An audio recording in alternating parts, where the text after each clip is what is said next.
श्रीकृष्ण मंदिरामध्ये ते भक्तिगान हजारो भक्तिकांचे सोमवारी पहाटेपासून गर्दी केली होती.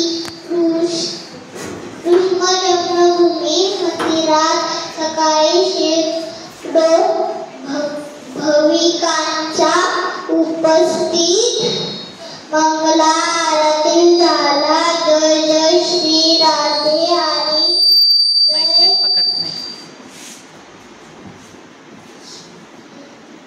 आणि जय केव्हा